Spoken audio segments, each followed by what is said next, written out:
Okay, hello everyone. So myself Piyush Kumar. So pre is done, right? And as usual, like some must be happy that they have performed good in pre. Some must not be happy because they haven't or they are not very satisfied with their performance in the pre-examination. This happens, every year. This happens every year when immediately after the examination, you are not pretty sure that whether you have performed good or not. There are some who are, who are able to understand that they have performed good, and in fact, the chances are very high that they are going to clear the cutoff. On the other hand, there are some in a dicey situation, they do not know whether they will be able to clear it or not. On the other hand, there must be some, they must have realized they are not going to make it, and in that case I think they should focus on the next year. But at least I'll say that those who have been feeling they have done it, they have done it fully, or they have done it in such a way that there is no second thought and they are going to make it. And then it includes even them, even those people, those who are in a dicey situation, right? Like immediately after the exam, this kind of, immediately after the pre-examination, you may find that these kind of ideas are, these kind of rumors are always, circulated in the market. Paper was very easy. This year the cutoff was going to be somewhere around 110, 115, 116. But if you'll see the pattern of UPSC in past few years, I must tell you that whatever the rumors are, right, the cutoff always used to be very moderate, except one year I never remember when it went up to 116, I guess. Nowhere I remember when it actually went so high.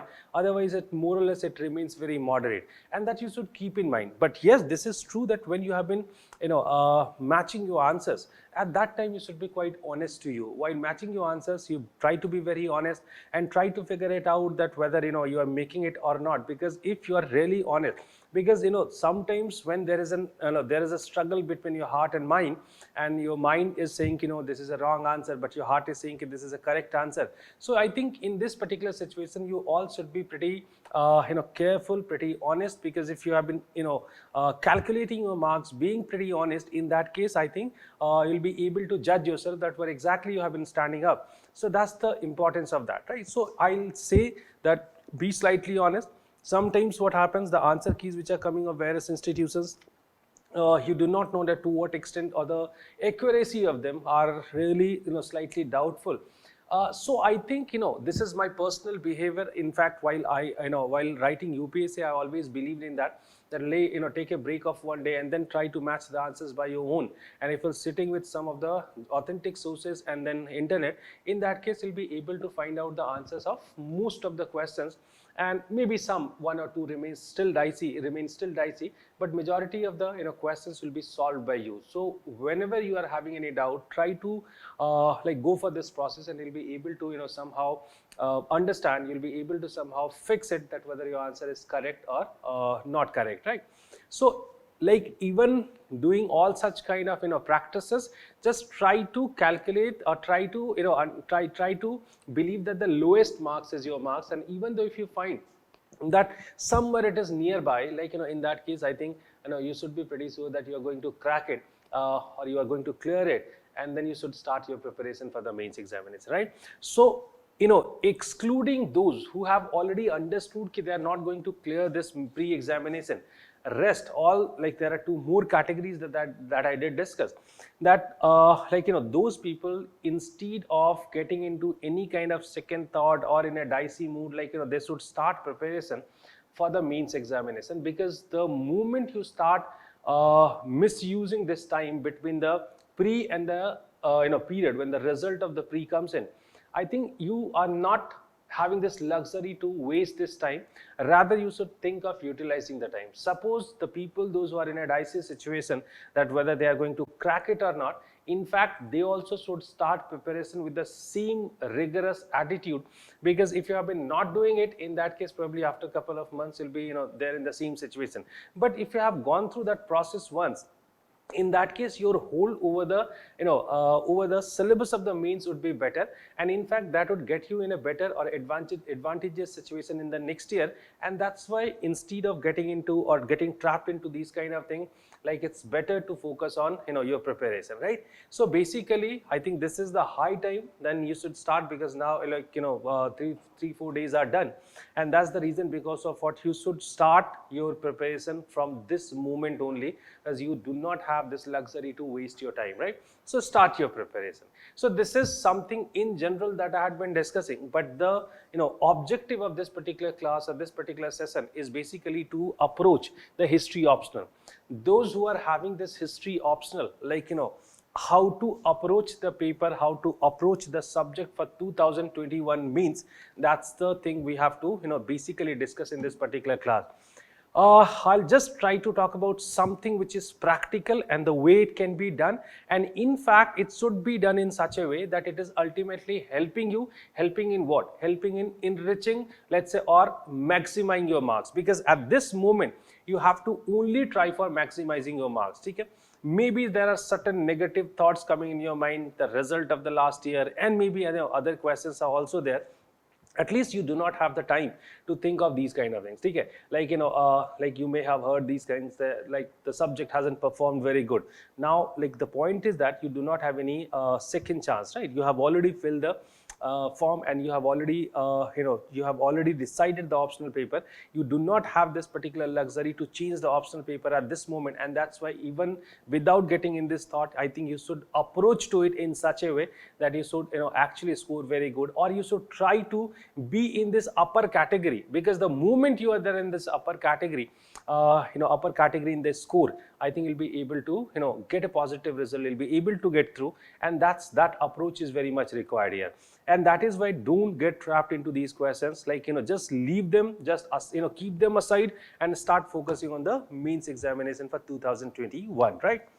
Now, as I did tell you that in this particular session, we are mainly going to target the approach to history optional, because this is the most primary question that we have to do it. Look, optional does play a very important role, that you all must have realized, okay?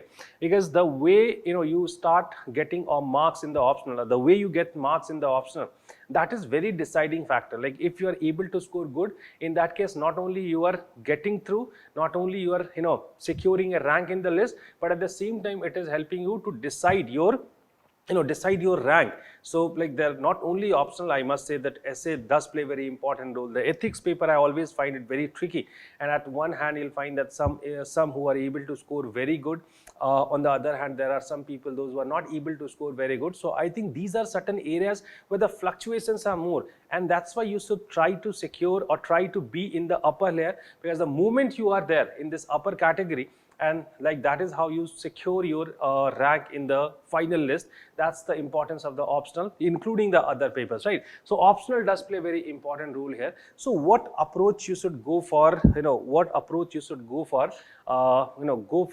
what approach you should basically get for history optional at this moment. This is what I have been trying to discuss, right?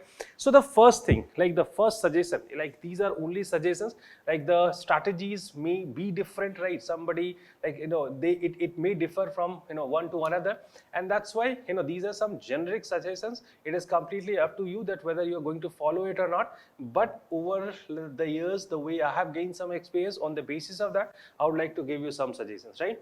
So the first thing, right, that I'll tell you, start with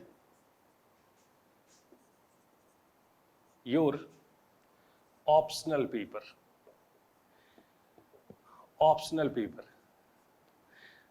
The way I had been trying to tell you about the significance, right? The way I am trying to tell you about the significance of this, and that's why I'll ask you to go for or start your preparation with the optional. This is something which is going to consume much of your time, because optional is really vast, and irrespective of the optional, like what optional you have decided, irrespective of that fact, optional is always going to consume much of your time, and that's why you should start your preparation with the optional. And in the first month, when the pre-results are not out, I think it's the best time to cover up your optional. Not completely, but even partially, if you are able to do it, I think you have been getting an advantage. So that you should understand, right? So start with your optional, right? That is the first suggestion. Now the second thing, the second thing, that's the most important thing. Okay? Now, when it comes to optional, what are the two things, or basically you should follow a two-dimensional approach, two-dimensional approach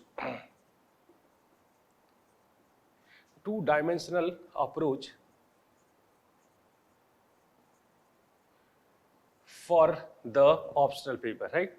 The first, like that is known as revision, right? And the second is answer writing. There are two things that you are supposed to do. Now, I think again it is very subjective that at what point you are standing, that is deciding that what, like, what exactly you are supposed to do. Like I'll say that when it comes to the first part of revision, so revision is also very subjective because there are some who are not pretty prepared or completely prepared with the optional, and that's where they must be feeling very insecure with respect to this optional paper. They must be thinking whether I should go for some books or I should read some new books, I should enrich my content more. There are several questions must be coming in your mind. But I'm assuming that at least you have gone through the syllabus once, because all those serious aspirants of UPSC, those who have written the pre of 2021, I'm assuming that at least once they have gone through the syllabus. The possibility is there that you haven't got ample amount of time to revise it multiple times. And that's the reason because of what you should go for the revision at this moment, right? While going for the revision, I must tell you that do not try to enrich the content, because sometimes you may feel that, okay, history, like if you really want to score very good in history optional, in that case the content should be very much enriched, and only with the enriched content you'll be able to score somewhere very high. Don't get into this trap, because if you have been trying to enrich your content at this moment, because roughly you are left with 3 months, and these 3 months are not it cannot be completely dedicated to optional. General studies is also there. Apart from general studies, the essay paper is there, and the way I did tell you that essay is very decisive, because if you are scoring 110 in essay and then 140 in essay, so how much difference it could make, you all can assume. So that's the reason because of what you can't dedicate the whole time to this, and that's why you should go for a strategy where you're dividing the time in all the areas, or among all the areas. That would be quite good for you. Yes, for the first month, what you can do, you can give better more time to the optional, that at least the basic things could be done for it. So when it comes to this, like I won't suggest you to enrich your content this moment by your own, right? So don't try to enrich your content. The first thing, if I'll talk about the revision sort of thing, I won't suggest you to enrich the content, right? I won't suggest you to enrich the content at this moment, okay? Well, because the moment you are getting into this enriching of your content, right, or you have been trying to enrich your content, that's wasting or consuming much of your time. And that's why at this moment, at least whatever the knowledge you have gained for the subject, try to consolidate it. So enriching is not the main idea. Rather, I think the consolidation, right? So I think I'll say this is not applicable. Consolidation of the ideas, or consolidation of the content is the most important thing. Consolidation of the content is the most important thing. Try to consolidate whatever the information that you have acquired so far, because that consolidation could help you to frame your answers in a better way. Okay? If you have been going for some sort of enrichment of the content, in that case again you'll be completely carried away and you won't be able to focus on the right thing. And that's why just go for go for the consolidation of the content, right? How come it can happen? It may happen. Of course, the consolidation could be done with multiple revisions. So multiple revision is one reality, right? So basically at this moment, like I'll say, avoid reading new books or the new content as such, like you can't do that. So whatever the notes that you have prepared, okay, whatever the notes that you have prepared, try to go for the maximum revision, okay? So this could really help you. So this, go for the consolidation of the content, that can really work for you. So this is the most important thing. Moving to the third thing, right? That's very important. That see the previous year question papers and try your preparation to synchronize. Try your preparation to synchronize with the previous year questions. Synchronize with previous year papers. That's again very important. The moment you start doing that, like there are several clarities that you have been getting, such as like the way the moment you start seeing the previous year questions. By seeing the previous year questions, you'll be able to get some idea, because there are many, I know them, who do not understand what are the topics which can be considered as important and what could be avoided. I think this clarity should be always there, and in fact I always say that since beginning this clarity should be there, that this is important and that this must be revised many times. On the other hand, there are several things like that could be avoided. I'm just giving one example. Suppose you have prepared it by your own and then you have gone through the book of Upinder Singh. Now while reading Upinder Singh, you'll find that 2/3 of the book is irrelevant, and in fact it's not going to help you anywhere. And what is relevant and what is irrelevant, that you can write in the exam, that is relevant. What you cannot write in the exam, that is irrelevant, right? So suppose you have been reading the Neolithic part, right? While reading this Neolithic, you'll be able that she hasn't done it only with the Neolithic. I have been referring Upinder Singh because this is one of the most applicable books, and that's why I've been referring it. So when you talk about Upinder Singh, I'll tell you that, suppose you have been reading Neolithic. Now in Neolithic, she has given the description of various sites, and the descriptions are also too vast. They are too complicated and complex, such as like what are the different phases, in every phase what were the specifications. Now these information could not be used anywhere. If you think that this could be used in the map area, I think you do not have the time, energy and the, let's say, space to mention all such kind of things, and that's why don't get trapped into these things. Rather, you'll prefer that I'll simply try to revise all those areas from where the possibility of the questions are there. And the second thing, whatever the content I'll be able to produce in the answer script, that's the most important thing. And that's the reason, because of what you have to have a very good clarity that, okay, whether there is any benefit of reading this content or not. So if suppose you have gone through the book, you haven't made any notes, in that case also, like don't don't waste your time into these kind of things. And in fact, the moment you start doing it with the previous year questions, like I think you start getting the ideas ki, okay, like these are the topics which are from where the regularly questions are being asked. And in fact, there are certain chapters which you may find very important, such as when it comes to Indus Valley Civilization. I think there is no year when they haven't asked a single question from this. Let's say when it comes to next one. Let's say the Mahajanpada period or the post-modern period, like there are Vedic period. So there are 3-4 chapters in ancient, like from where every year you may find a question. So once the questions are being asked like so frequently from these topics, so I think you should emphasize more on these topics. And if you have been wasting much of your time in this Neolithic, Stone Age, Megalithic, Sangam, right, I think that's not going to pay you properly, and that's why try to understand these things, and that could be done in a best way only once you have been seeing the previous year papers. Since beginning, I keep on telling you that they are the best guide, they are the best mentors, the previous year papers, because more or less, if you have been seeing the last 6-7 years, or let's say max to max 10 years paper, in that case you get a very fair idea that okay, this is how, or this kind of questions are being asked in the examination, and that's that is basically helping you to minimize your content. So what you are supposed to do, try to minimize your content and try to focus on certain themes, right?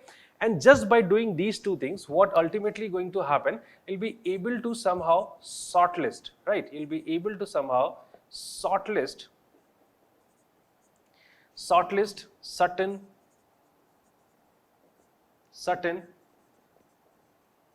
themes, right? Topics, right? Or let's say issues. Okay? So you'll be able to do this if you have been consolidating information and you have been trying to synchronize with the previous year papers. In that case, this may happen like with you, right? So this is really going to help you in the examination. Now, okay, fine, this is done. Like after that, what you are supposed to do? Now try to understand the requirement of the examination, right? Ultimately, there is a question has been asked to you and you need to write the answer of that question. So when you need to write the answer of this question, what exactly you are going to write? The moment you realize that, like the moment you have understood that this is what going to help you a lot in the examination, I think like half of your job is already done, right? So basically, whenever you have been writing any answer, you need to write certain points in your answer, right? Of course, try to decode them. I'll say here, I'll try to decode them in certain points. The moment you decode them in certain points, it is always easier for you to remember, such as just see the issues. I told you that shortlist certain themes and issues, right? And then you keep on remembering those. And in fact, for revising the content, you don't need to open the book or the notes always. Okay? You frame the question in your mind. Okay, there is a question on the, let's say, Mauryan centralization, okay, or the centralized element in Mauryan bureaucracy. Now you'll close your eyes and start thinking of your thinking the points that you have actually decoded, right? So this is how you can revise your content like in a beautiful way, and that's going to retain for your retain in your mind for the longer period of time. And for that you don't need to open the book or the notes always. Like once you realize I'm not getting proper content here, in that case open your notes like and do that. Got my point? So this is how we can say that the decoding of them in points are very important, right? So there is one thing that you need to decode, you need to decode it in certain points, okay? The points are helping you to remember them, cram them, right? This is the beauty of the coin, beauty of the points. And the second thing, of course, the every point that you have been writing, that must be associated with certain sort of example. Now the examples may differ in nature. When you have been writing the answers in paper 1, maybe the name of the sources, the books, the books, the copper plates, the inscriptions, the coins, right? The various novels, drama, or any other kind of book, right? So the books may be the source, and in fact they are working as an example. So that's the reason because of what I'll ask you to remember such examples, because every point that you have been writing, if it is let's say associated with some sort of examples, let's say 1 or 2 examples, that's really increasing the weight of your point. And that's why you should learn this habit of writing these kind of things. And that's why when you have been going for the multiple revisions, then focus on these things, right? So I think when I'm telling you that in the first month you are supposed to do these kind of things, so I think you try to finish this particular thing in the first month only. And then the last thing I'll say, that just go for multiple revision. But once you have done this process, or you have gone through this process, you have gone through this process, and then after that you don't need to get into this process once again. Rather, whatever you have shortlisted here and the way you have decoded them into certain points and examples, and then go for the multiple revisions. As I did tell you that it is not necessary that for the revision you have been always always opening the book, and in the like this is what I think being done by most of the students, that whenever it comes to the revision, what do they do? Basically they start, or they open the books or the notes and they try to read it from there. So till the period you keep on doing that, like ultimately your dependency over the notes will retain as such. And that's the reason because of what you should leave this habit of seeing it in this way. Rather, close your eyes, keep on revising, okay? Or the once you have decoded them into certain themes, then it becomes easier for you, right? So suppose Mauryan period, there are 4 topics that we need to do in the Mauryan period. These are the topics, okay? And I'll just try to try to remember all these points. Your job is done. So this is how you are supposed to go for this revision, and try to do maximum work in the first month. If you are not able to complete in the first month only, in that case try to do at least, let's say when it comes to paper 1, right, part A, paper 2, part A, or let's say part B. It may be anything, okay? Now suppose if you feel that you are better, or your preparation is good in medieval part, go for the part B. If you think that your performance is better or your understanding is better in part, let's say in paper 2 part B, world history, go for it. That is up to your convenience. Like there are so many rumors in market that if you have been writing the answers from the world history, you are getting better marks. Like these are only rumors, because and there was no as a scientific reason because of what they are doing so. So whatever, or in whatever the areas you are feeling comfortable, here you are for section A, here you're going for section B, that's going to work perfectly. But if in a first month, if you have done it at least for both the papers, one areas from both the papers, in that case, let's say roughly 60 to 70% syllabus of your syllabus is done, then you are left with 30%. So that could be done even the remaining 2 months. So that is the suggestion that I'll be giving you for the this part, right?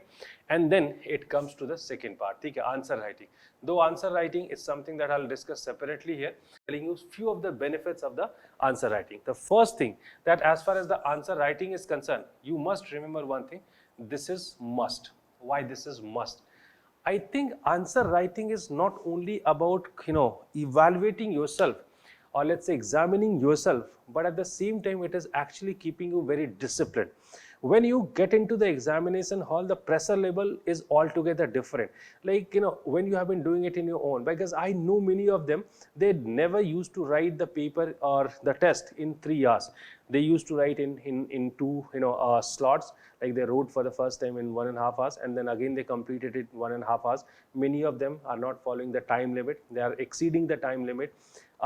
They never follow the word sort of thing. Like, of course, if you're not pretty conscious for the time, in that case you won't follow the word limit also. So there are several mistakes that you have been committing, okay? And that's the reason, because of what, it's very important that you have been doing this writing practice in the fixed environment or in the similar environment, because that is going to help you a lot. Because it actually teaches you that how to apply your mind within that limited period in the same environment. So this is a kind of mock practice, and that is really very helpful for you. And that's why, follow my suggestion, go for the answer writing, right? Now, when it comes to answer writing, this also I have heard that people used to say that at least I should go for 2 answer writings or 2 test series. Okay? I think that is again subjective, that how many test series that you should write. How many test series you are supposed to write, either 1 or 2. Now, that is again a very subjective thing. You think that as far as the content part is concerned, you are completely done with the content part. There is nothing as such that that is left that you need to revise. In that case, you can go for the 2 test series. But if you think that if you haven't, still you need to revise the content and then only you need to write, go for a single test series. But while choosing the test series, you must decide that at least the questions should be slightly innovative questions. Suppose the way the UPSC people frame questions, like in paper 1, they go for a different set of ideas of the questions, right? In paper 2, their different ideologies are being followed by them. So at least wherever these kind of things are being followed, try to select the test series from try to write the test series of such places or such institutes, right? And go for it, follow it religiously, right? And sometimes this is also said by the students, as many as tests you have been writing, that's going to help you. I think there are certain things you need to learn, and in fact it is only you who can decide that have you completed this task or not. And of course, if you have written, let's say 4 or 5 or 6 or let's say 10 tests, suppose if you have been writing 20 tests, or this is a completely impractical plan.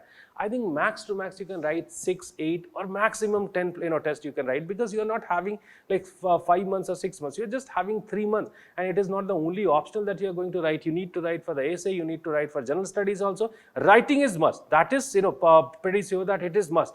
So you should go for that. But I just told you that how to select it, how to choose it, and how to do it. So basically, suppose after writing 6, you find okay, these are the developments I was supposed to make, or these are the improvements I was supposed to make, and I have done it. Leave the test series at this moment, and because your job is done. So try to actually act accordingly. That's the smart decision, right? So if you have paid the money for that, and that just for the for the sake of that only you have been completing all the 10 or 12 or 15 tests, I think that's not going to pay you properly. And that's why just avoid these kind of thinking and try to fulfill your requirements, and that would be the best way of doing it, right? Now, like, what are the benefits of this? There are certain I have already been discussing. Okay, these are certain suggestions. Now, when it comes to one part that I left, I left in between, that is the enrichment of the content. I think the best way of enriching your content will be the test series. Okay? When you have been writing any test series, right? And then, of course, there are new suggestions, there are new ideas that you have been getting. Okay? The new suggestions, new ideas that may come from, through any way. Maybe suppose you have been attending the discussion, and then you find that, okay, these are 2 new points that I didn't know about. And that's why, you should try to add this point here only, right? And that's how you can enrich your content, right? So the test series could be utilized in multiple ways, and to enrich, it can really help you to enrich your content. So instead of getting into the books directly, you can try to avail the knowledge of the others, because that's how you can really enrich your content. So this is what also you should remember, right? Now, some other things, you should be very disciplined in writing. Suppose you have made your own plan, after 10 days, like though the test series is following that after 7 days the test is scheduled, you do not feel that after 7 days you are in a condition to, write the test. So suppose you have made an alternative plan, and after 10 days you are feeling comfortable to write it, go for, that. But follow your own schedule at least. Don't avoid following your own schedule, because that's very important, as that you have been, doing it, right?